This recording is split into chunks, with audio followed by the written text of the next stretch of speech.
Hi, everybody. Okay, so what I'm noticing when I read through my Facebook feed and just everywhere, there's this big debate going on about whether it's good or not to think positively, which kind of cracks me up. So it's bad to think positively. And there's this, like the detractors to thinking positively, so-called positively. Um, Sort of assume that if you work on noticing your thoughts and work on maybe shifting them in a different direction, that would somehow be denying some kind of shadow side part of you.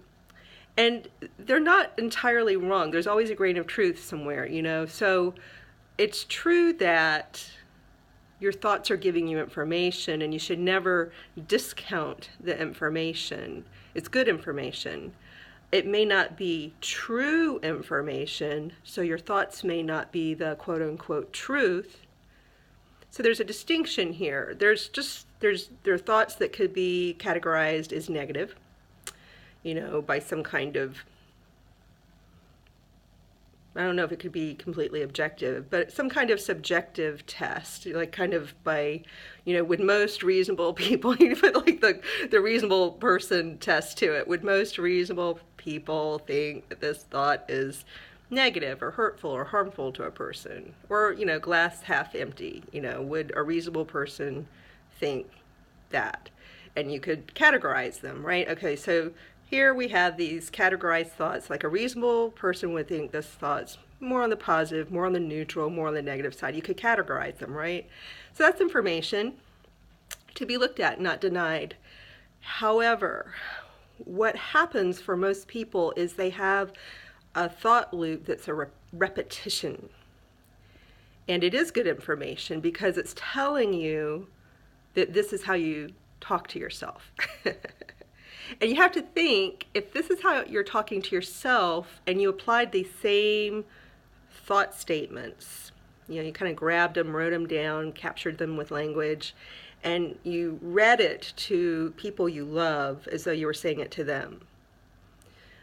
You are ugly, you are fat, you'll never get anywhere, you'll never be able to make an A, you'll never be able to get a job. And you just like over and over said that to the people you love most, your children. What are they denying their shadow side if they don't want to hear that? I'm not dissing that we all do. Life is yin and yang. If most people know that symbol. There is lightness and dark. And we do have to embrace all our bits. We don't want to be fragmented selves. We want to be whole. But a whole person doesn't have to feed themselves a continuous chain or string of negative statements that are judgmental about themselves over and over and over again on repeat from this day forward because they've always done it. Also, in the thought work that comes through Byron Katie, who's somebody I've studied and I'm kind of trained to work with, that type of questioning of thought, the idea would be not to force you or someone to suddenly turn your frown upside down and be happy. The idea is to question our thoughts. They beg questioning rather than a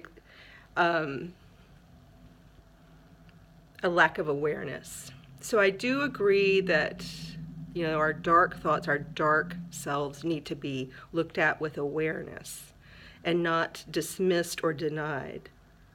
However, I don't think we should be fed a steady diet of habitual negative thinking just because some people don't like the idea of positivity. So, and it works to question your thoughts. It gives people more power over their thoughts, which is the position you should be in. You should not be at the mercy of your thinking. It should be the other way around. Your thinking should be at the mercy of you. You should be in charge of it.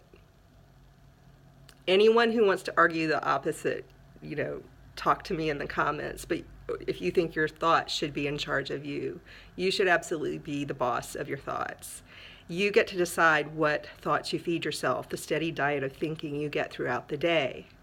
In thought work, what happens is you take a thought, you write it down so you can kind of capture it and freeze that thought that loops through your mind over and over.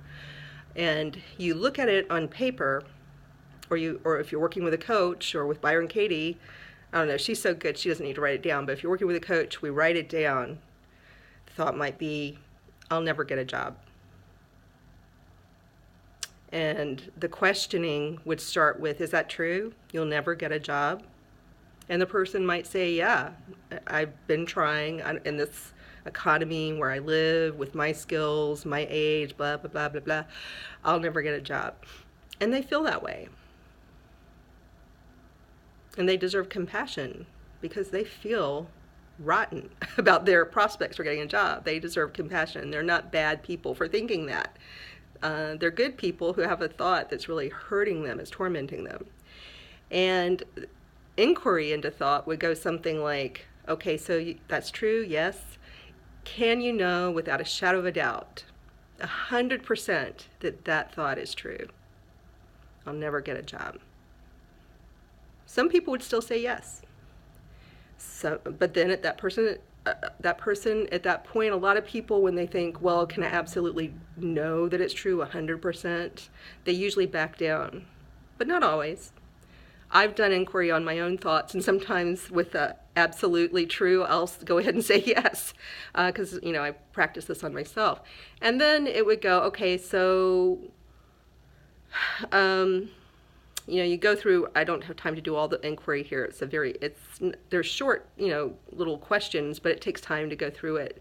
But then you get down to flipping the sentence around, and this is where people get confused. They think they're supposed to just cancel out the old thought, and they're being forced through this process of inquiring and noticing and becoming aware of their thoughts. They're being forced to make it positive. But really, the idea is that you take the thought out like an interesting object, and you turn the object around to view it from different angles, so that you're really looking at the thought and the truth of it. The idea is to know that your thoughts aren't true.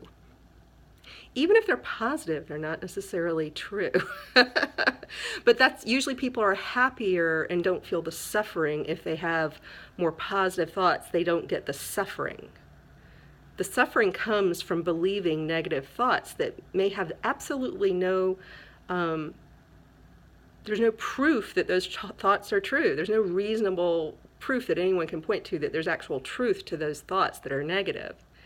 Sometimes people have a few things they can point to, but let's take the original thought, I'll never get a job.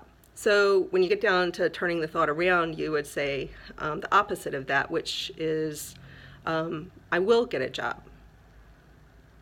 Or if you really work with the never, because the never is the negative piece, you could exclude it and just cut it out, I will get a job. Or you could turn never into its opposite, which is always. I will always get a job. You could choose. You don't have to do, and you could make up a different turnaround where you flip the statement to its opposite meaning. And you have total control over this, because the idea is you are in charge. You're the boss of your thoughts. And you're even the boss of this process. I can't tell you how to do it. I can give suggestions, but when I work with people, they will turn it around. They'll come up with their own opposites. And then the idea at this point is to give 3 examples of how the opposite thought, I will get a job, could be equally as true as I won't get a job, or I will never get a job. Could the statement, I will get a job, be just as true as the statement, I will never get a job? Usually the answer is yes, it can be just as true, and usually they can come up with 3 solid examples of how they could or will get a job. And then the idea is not to suddenly walk around with a happy face, I will get a job, I will get a job. They could do that, and I don't think that would be really wrong. But the idea is to extract the thought, I will never get a job, from your mind and be the boss of it. Don't let it be the boss of you. All right, take care.